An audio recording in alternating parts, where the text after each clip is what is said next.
E aí, tudo bem? Feliz 2018!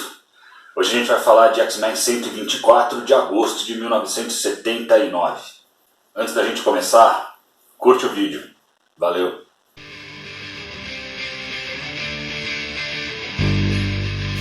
Melhor edição com essa história: X-Men Magneto triunfa da Panini. Essa é a última história que eu vou falar que tem nesse encadernado aqui. A partir do próximo vídeo a gente começa a falar do encadernado A Saga da Fênix Negra. Quem acompanhou os primeiros vídeos que eu fiz, se você não acompanhou, tem os cards aqui se você estiver no YouTube para você dar uma olhada.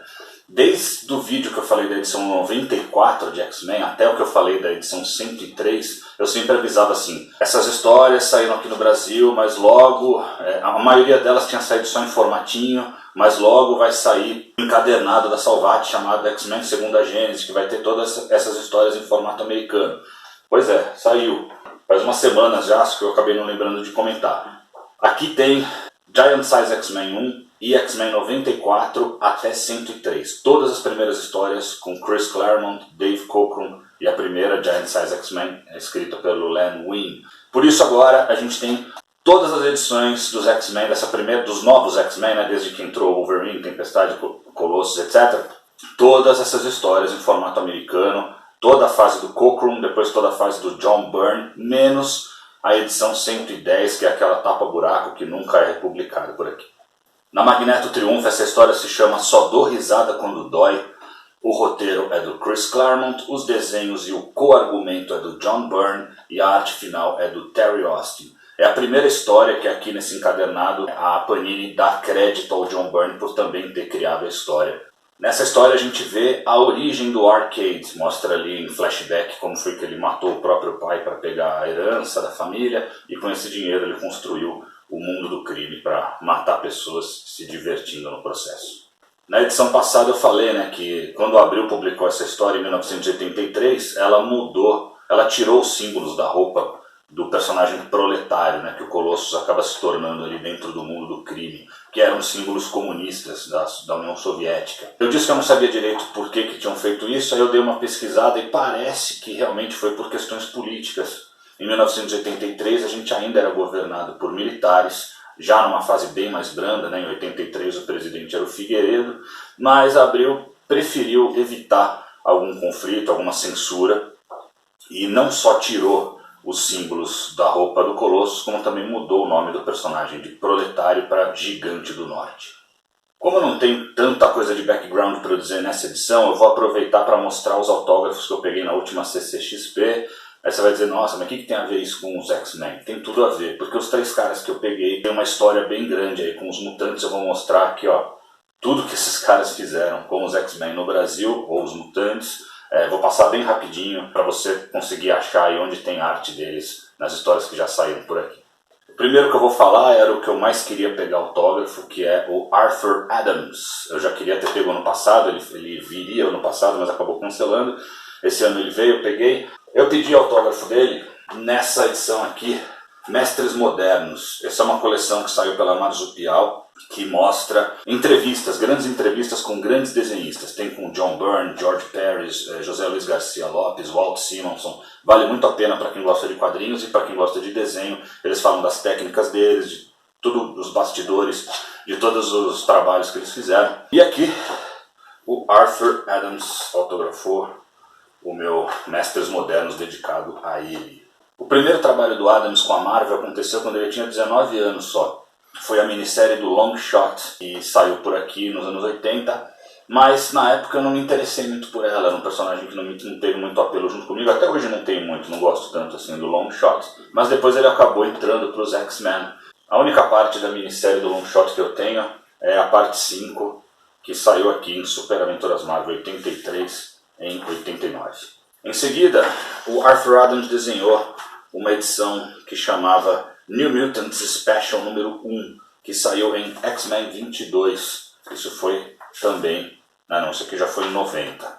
E logo em seguida ele desenhou essa edição aqui, que é X-Men Anual número 9, que saiu em X-Men 23, também de 90. Tem várias edições que o Arthur Adams desenha só a capa. Ele era um cara que demorava um pouco para desenhar, então ele nunca era colocado em edições mensais. Ele fazia um anual ou fazia só uma capa. Mas eu não vou falar aqui de todas as capas que saíram por ele, só vou falar de edições que têm histórias inteiras desenhadas por ele. E uma delas está aqui, em Super Aventuras Marvel número 3, é mais um anual dos X-Men, acho que é o anual número 10, em que o Longshot finalmente entra para os X-Men. Está aqui, essa edição é de 91. O Adams desenhou também o anual 12 dos X-Men, que saiu em Super Almanac Marvel número 7, isso aqui é de 92. Ele desenhou um arco do X-Factor, que saiu nas edições 11 e 12 de Wolverine, em 1993. Em 1994 saiu por aqui Excalibur e X-Babies, um especialzinho aqui, desenhado por Arthur Adams. Isso foi republicado recentemente aqui, ó, nesse encadernado Excalibur. É o segundo encadernado que compila todas as histórias do Excalibur. Isso aí saiu agora, em 2017, pela Panini. O Adams também desenhou uma parte da saga Dias do Futuro do Presente. Uma saga até meio ruinzinha, mas com bons desenhos. Isso aqui saiu em X-Men Anual número 1 da Abril, também em 1994. Isso aqui não é X-Men, mas tem o Wolverine no meio. São edições do Quarteto Fantástico ilustradas pelo Adams, em que o grupo muda. Quem agora é o Quarteto Fantástico é o Wolverine, o Hulk, o Homem-Aranha e o Motoqueiro Fantasma. Foi um arco de histórias que saiu em Grandes Heróis Marvel 45 de abril, também em 94. O segundo cara que eu quis pegar autógrafo é o Bill Sienkiewicz. Ele já tinha vindo outros anos para cá, mas eu não tinha pego. Dessa vez eu falei, não, vamos lá pegar um autógrafo, porque o cara é sensacional. Ele começou com um traço que parecia muito o traço do Neal Adams. Ele meio que imitava um pouquinho ali o Neal Adams quando ele desenhava as histórias do Cavaleiro da Lua. Depois ele fez muita coisa com Demolidor, com Elektra, tem um monte de trabalho dele sensacional com a Marvel, mas aqui a gente só vai falar do que ele fez com os Mutantes. A primeira coisa que o Sienkiewicz fez com os X-Men foi na edição 159 da revista dos X-Men, que saiu aqui, ó, em X-Men 4. Ela deveria ter saído bem antes, mas Abril pulou na época, porque era uma história meio que não fazia diferença se pulasse, então eles pularam, que era da época ali da saga da Ninhada.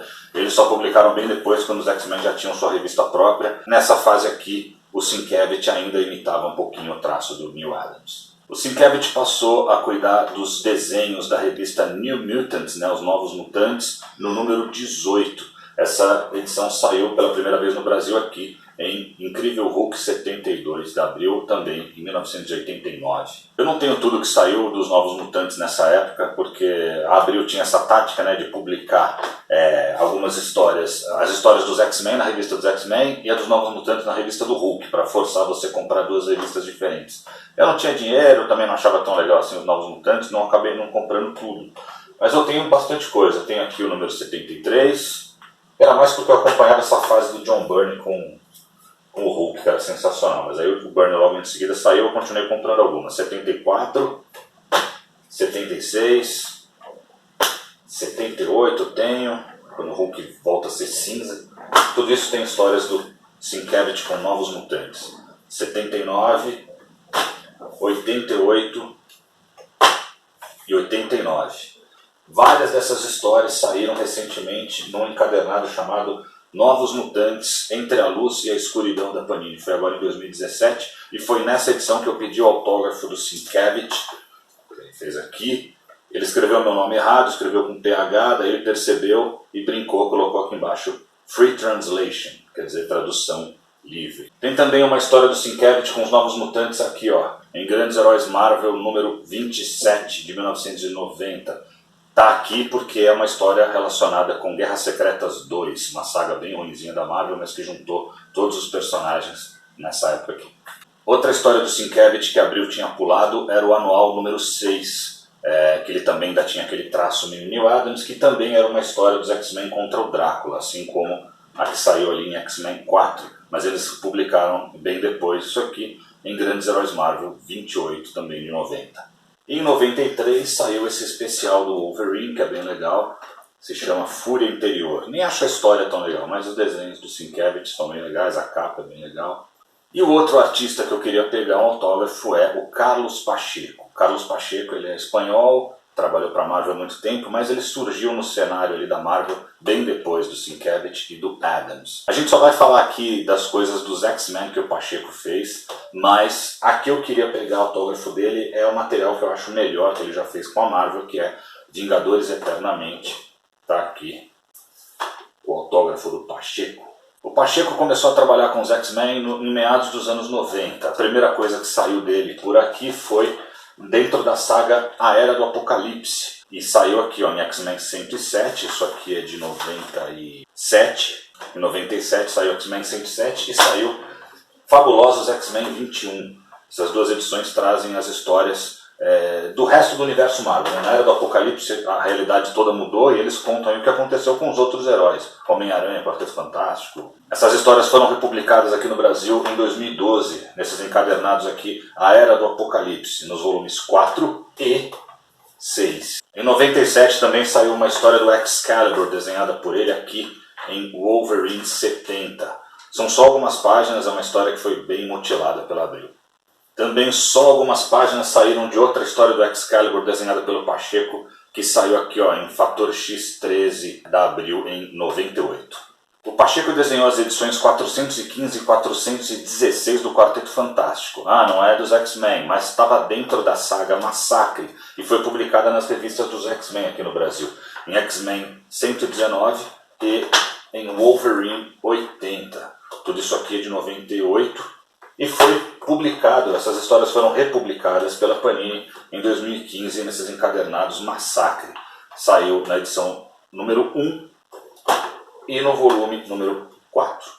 Mais histórias desenhadas pelo Pacheco com Excalibur saíram em Grandes Heróis Marvel 61 de 1998. O Pacheco passou a ilustrar a revista dos X-Men na edição 62, mas é a revista X-Men, não a revista Uncanny X-Men. A Uncanny X-Men é a clássica que a gente está falando aqui, do John Byrne, e depois daí para frente. E nos anos 90 eles criaram uma nova revista chamada X-Men só. A primeira que saiu aqui no Brasil foi aqui, pela Abril, X-Men 126. E aí saiu um monte aqui, espalhado por várias revistas. Tá? Tem aqui em Wolverine 86, X-Men 127, 128, 129, essa fase bem ruinzinha aqui com esse larval, não sei quem lembra dessa bobagem aqui. 130, ele contra a medula, essa história até legalzinha. 132, 133, saiu uma aqui em Fabulosos X-Men 44, mas eu vou parar por aqui, porque daí a gente entra nos anos 2000 e o intuito desses vídeos aqui é só falar de material mais clássico.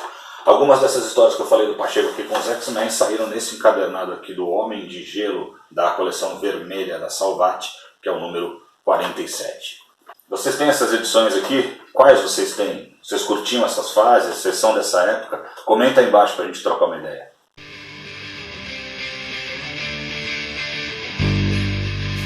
Na edição anterior, os X-Men estão lá presos dentro do mundo do crime e veem que o Colosso sofreu uma lavagem cerebral e agora se auto-intitula Proletário, ataca eles dois ali.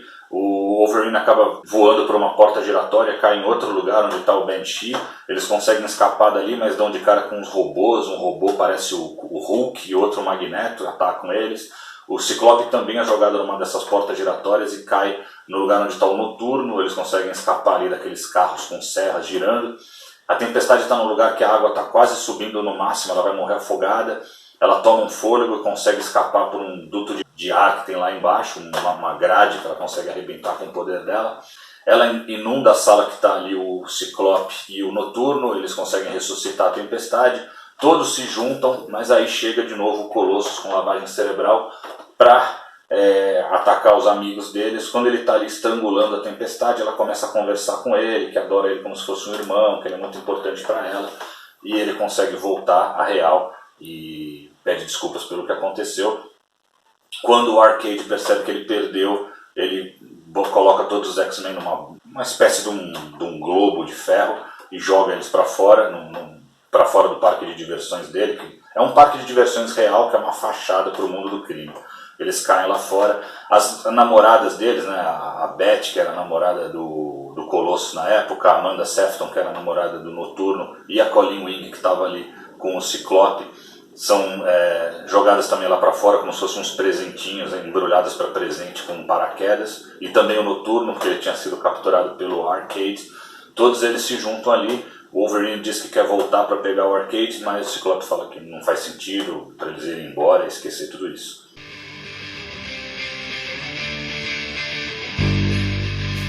Vamos ver essa cena final, com o Wolverine querendo voltar para pegar o Arcade e o Ciclope dando uma tranquilizada ali.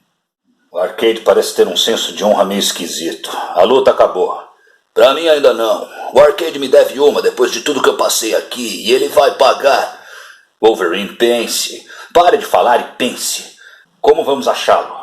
O mundo do crime está abaixo de nós ou a centenas de quilômetros. Esse parque é propriedade privada. Não temos direito de fazer uma busca aqui, nem autoridade para fazer uma prisão.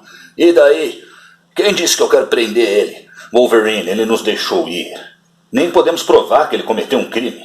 Se atacarmos agora, é possível que nós sejamos presos. Vamos parar enquanto estamos ganhando. Acha que estamos na frente? Eu não gosto de perder, Xará, nem de fugir. Nem eu, mas às vezes não tem outra jogada possível. A Arcade queria nos matar. Destruímos suas instalações e o forçamos a nos deixar ir. Vamos ter que nos contentar com isso. Desta vez. Valeu! Você curtiu esse vídeo? Então se inscreve no YouTube. Se você está no Facebook, vai para o YouTube, entra lá, passa a curtir a página. No Facebook a gente está tendo uma capilaridade aí, é mais fácil da gente se divulgar, e no YouTube a gente ainda é meio desconhecido. Eu queria, se você está curtindo aqui no Face, vai lá para o YouTube também, curte lá também, se inscreve. Se o YouTube perguntar com qual frequência você quer receber os vídeos, pode dizer que é sempre, porque eu te mando um vídeo por semana, não vou ficar te bombardeando com bobagem. No próximo vídeo, o Fera finalmente reencontra os X-Men, vê que todos eles estão vivos. É o começo ali da saga de Proteus.